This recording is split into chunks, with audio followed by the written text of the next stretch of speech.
Assalamualaikum warahmatullahi wabarakatuh. Perkenalkan, nama saya Lasmi Rahmadewi dengan NIM 200105096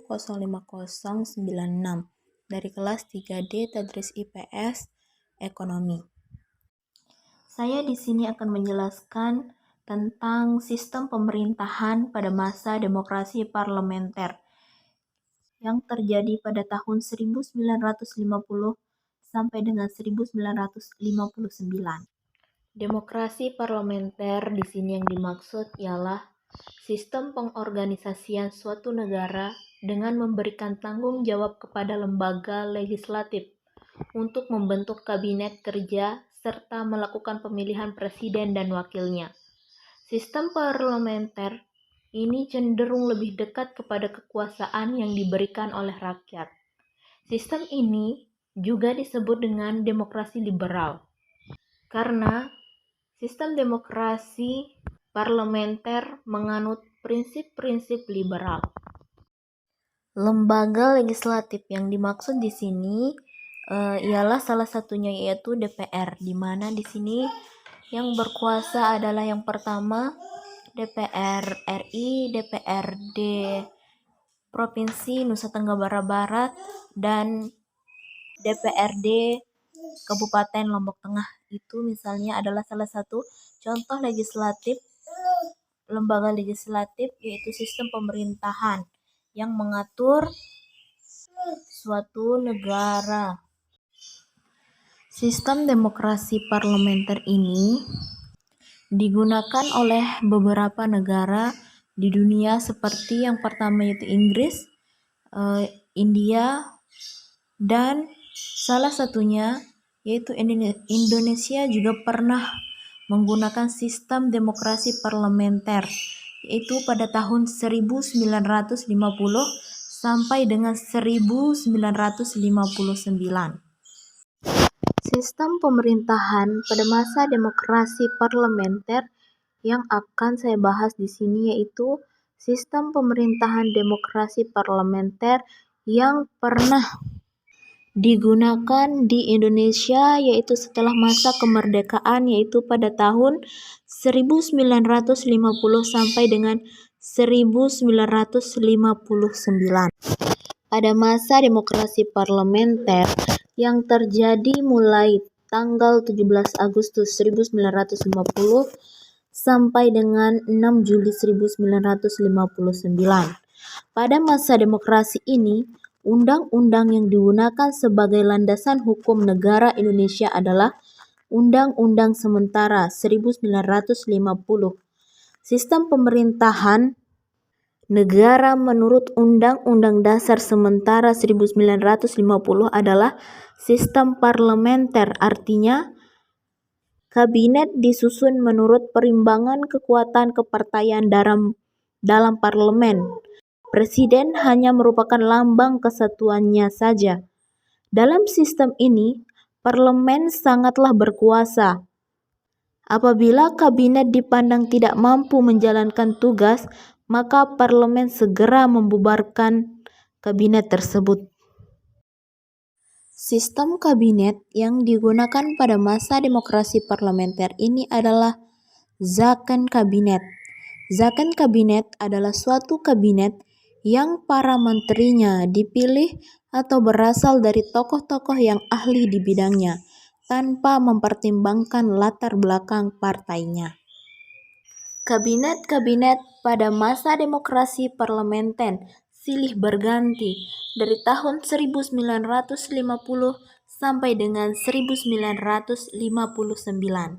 Hal ini terjadi karena pada masa demokrasi parlementer di Indonesia memiliki ciri banyaknya partai politik yang saling berebut pengaruh untuk memegang tampuk kekuasaan di negara Indonesia.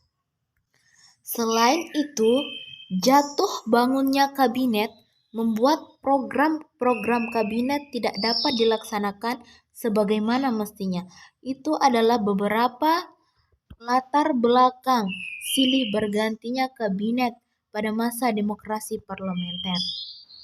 Kabinet pada masa demokrasi parlementer yaitu kabinet pertama adalah Kabinet Natsir, yang kedua Kabinet Sukiman, yang ketiga Kabinet Wilopo, yang keempat Kabinet Ali Sastroami Jojo I, yang kelima yaitu Kabinet Burhanuddin Harahap, yang keenam yaitu Kabinet Ali Sastroami Jojo II, dan yang terakhir yaitu Kabinet Juanda.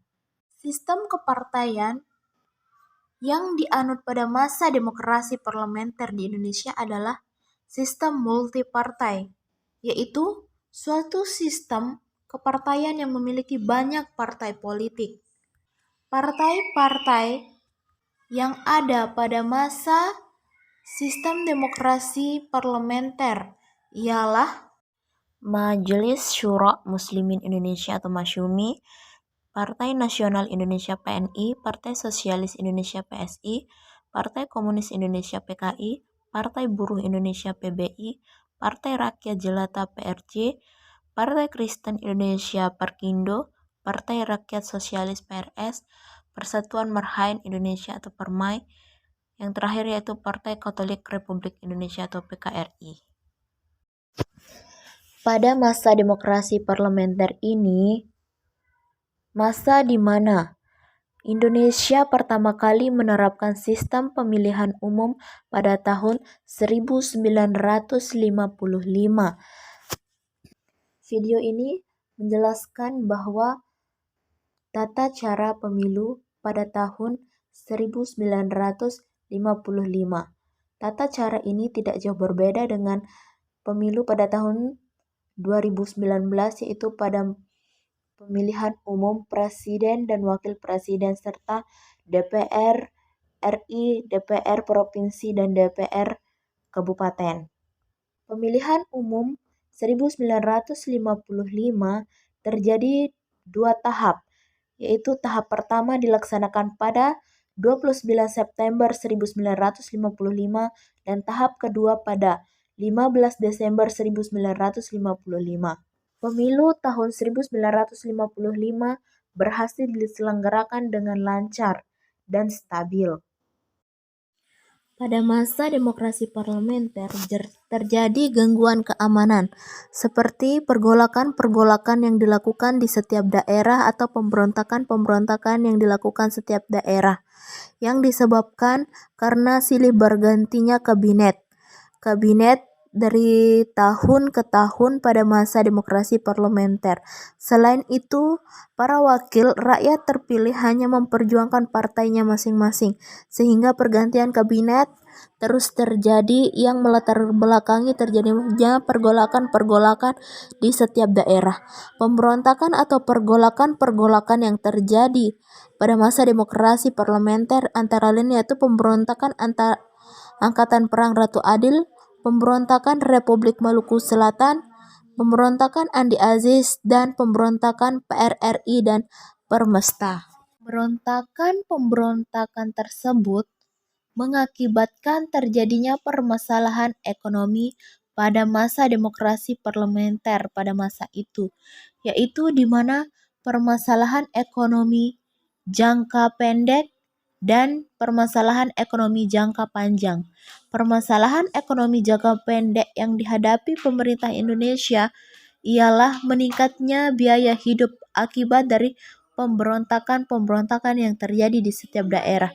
Yang kedua yaitu permasalahan jangka panjang yang dihadapi pemerintah pada masa itu ialah jumlah penduduk semakin meningkat dan tingkat kesejahteraannya yang sangat rendah. Kehidupan masyarakat Indonesia pada masa demokrasi parlementer. 1. Dalam bidang kehidupan sosial.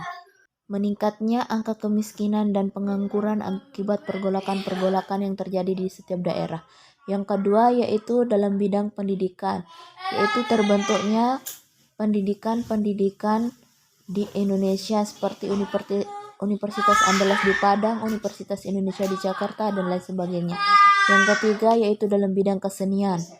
Muncul berbagai organisasi seni lukis seperti Organisasi Pelukis Indonesia dan Gabungan Pelukis Indonesia.